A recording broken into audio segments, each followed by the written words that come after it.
ದೌರ್ಜನ್ಯ ಮಾಡಿ ಸಿಎಂ ಸ್ಥಾನ ಕಿತ್ಕೊಂಡಿದ್ದಾರೆ. ಹೈಕಮಾಂಡ್ ದೌರ್ಜನ್ಯ ನಡೆಸಿ ಸಿಎಂ ಹುದ್ದೆಯನ್ನ ಕಿತ್ಕೊಂಡಿದೆ. ಕೆಐಎಬಿಯಲ್ಲಿ ವಿಪಕ್ಷ ನಾಯಕ ಅಶೋಕ್ ಆರೋಪ ಮಾಡಿದ್ದಾರೆ. ವೀರೇಂದ್ರ ಪಾಟೀಲ್ರನ್ನ ಯಾವ ರೀತಿ ಕೆಳಗಿಳಿಸಿದ್ರು ಅದೇ ರೀತಿ ಸಿದ್ದರಾಮಯ್ಯರನ್ನು ಕೂಡ ಈಗ ಕೆಳಗಿಳಿಸಿದ್ದಾರೆ. ವೀರೇಂದ್ರ ಪಾಟೀಲ್ರನ್ನ ಕೆಳಗಿಳಿಸಿದ ಮೇಲೆ ಲಿಂಗಾಯತರು ಕಾಂಗ್ರೆಸ್ನಿಂದ ದೂರ ಆದ್ರು. ಕಾಂಗ್ರೆಸ್ ಪಕ್ಷದಿಂದ ಲಿಂಗಾಯತ ಸಮುದಾಯ ದೂರ ಆಗಿತ್ತು.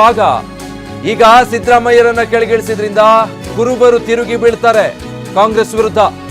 ರಾಜೀನಾಮೆಗೆ ಸಮಯ ಕೇಳಿದ್ರು ಕೂಡ ಹೈಕಮಾಂಡ್ ಸಮಯ ಕೊಟ್ಟಿಲ್ಲ. ಸಂಪುಟ ವಿಸ್ತರಣೆ ಚರ್ಚೆಗೆ ಕರೆದು ಸಿಎಂ ಸ್ಥಾನ ಕಿತ್ಕೊಂಡ್ರು ಅಂತ ಆರೋಪಿಸಿದ್ದಾರೆ. 3 ವರ್ಷದಿಂದ ಏನು ಕಾಂಗ್ರೆಸ್ ಸರ್ಕಾರ ಕರ್ನಾಟಕದಲ್ಲಿದೆ, 3 ವರ್ಷದಿಂದ ಸಿದ್ದರಾಮಯ್ಯ ಆದಾಗಿಂದನೂ ಕೂಡ ಈ ಕುರ್ಚಿ ಜಗಳ ಮುಗ್ದಿಲ್ಲ. ಇವತ್ತಿಗೂ ಮುಗಿಲಿಲ್ಲ, ಮುಂದೇನೂ ಮುಗಿಯಲ್ಲ.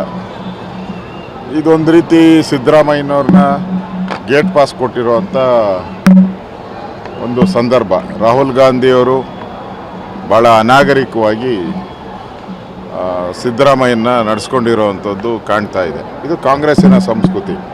ಹಿಂದೆ ವೀರೇಂದ್ರ ಪಾಟೀಲರು ಕೂಡ ಅದೇ ರೀತಿ ಕಾಂಗ್ರೆಸ್ ಅವರು ಒಂದು ರೀತಿ ದೌರ್ಜನ್ಯ ಅನ್ಬೋದು, ದೌರ್ಜನ್ಯ ಮಾಡಿ ತೆಗೆದುಹಾಕಿದ್ರು. ಕಾಂಗ್ರೆಸ್ಸು ಆ ಸಂದರ್ಭದಲ್ಲಿ ವೀರೇಂದ್ರ ಪಾಟೀಲ್ ತೆಗೆದುಹಾಕಿದಾಗ ಇಡೀ ಲಿಂಗಾಯತ ಸಮುದಾಯ ಅವರ ವಿರುದ್ಧ ತಿರುಗಿ ಬಿದ್ದು ಇವತ್ತವರೆಗೂ ಸರಿ ಹೋಗಲೇ ಇಲ್ಲ.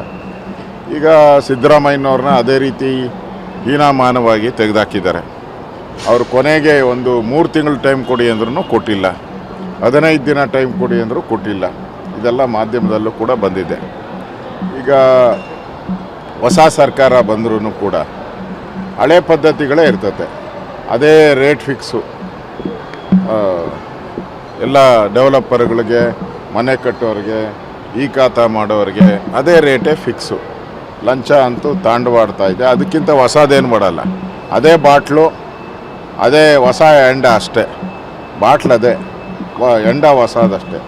ಅದರಿಂದ ಕಾಂಗ್ರೆಸ್ ಪಾರ್ಟಿಯಿಂದ ಏನು ಭಾಳ ನಿರೀಕ್ಷೆ ಮಾಡೋಕ್ಕಾಗಲ್ಲ. ಈಗಾಗಲೇ ಸಿದ್ದರಾಮಯ್ಯನವರು 7 ಲಕ್ಷ ಕೋಟಿ ಸಾಲ ಮಾಡಿಟ್ಟಿದ್ದಾರೆ. ಡಿ ಕೆ ಶಿವಕುಮಾರು ನಿಮ್ಗೆ ಗೊತ್ತಿದೆ, ಡಿ ಕೆ ಶಿವಕುಮಾರ್ ಏನು ಬಿಡಲ್ಲ, ನಾನೇನು ಕಡಿಮೆ ಅಂತ ಇವರು ಒಂದು 3 ಲಕ್ಷ ಕೋಟಿ ಸಾಲ ಮಾಡ್ಬೋದು. ಒಟ್ಟಲ್ಲಿ ಸಾಲದಲ್ಲೇ ಈ ಸರ್ಕಾರ ಜನಗಳ ಮೇಲೆ ಹೊಸ ತೆರಿಗೆಗಳನ್ನು ಹಾಕ್ತಾರೆ. ಇದು ಇಲ್ಲಿಗೇನು ಇಲ್ಲಲ್ಲ, ಹೊಸ ತೆರಿಗೆಗಳನ್ನು ಹಾಕ್ತಾರೆ. ಮತ್ತು ಈಗ ಮಂತ್ರಿ ಖ್ಯಾತೆ ಶುರುವಾಗ್ತೈತೆ. ಅಳ್ಬರ್ನೆಲ್ಲ ಬಿಡ್ತಾರೆ ಅಂತ, ಅವ್ರನ್ನೆಲ್ಲ ಬಿಟ್ಟರೆ ಅವ್ರು ಸುಮ್ಮನೆ ಇರ್ತಾರೆ, ಅವರು ತೊಡೆ ತಡ್ತಾರೆ. ಒಟ್ಟಲ್ಲಿ 2 ವರ್ಷ ಇದೆಯಲ್ಲ, ಜಗಳಗಳ ಕಾಂಗ್ರೆಸ್ ಸರ್ಕಾರ, ಒಡೆದಾಟಗಳ ಸರ್ಕಾರ, ಕುರ್ಚಿಯ ಗಲಾಟೆಯ ಸರ್ಕಾರ. 2 ವರ್ಷವೂ ಇದೇ ನಡೆಯೋದು. ಜಗಳ ಬಿಟ್ಟರೆ ಏನು ಮಂತ್ರಿ ಸ್ಥಾನಕ್ಕೆ ಉಳಿದಿದ್ದೆಲ್ಲ ಅಭಿವೃದ್ಧಿ ಶೂನ್ಯ ಆಗ್ತೈತೆ.